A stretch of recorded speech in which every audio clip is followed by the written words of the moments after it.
Hello guys, welcome back to our YouTube channel. How to use basics, how to turn off hints in Candy Crush Saga. It's very easy, so without any delay, let's get started.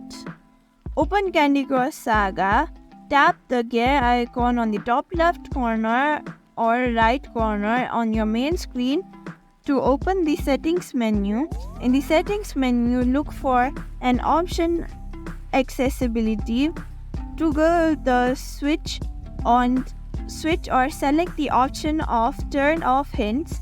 This will disable the automatic suggestion that appears when you are making the game.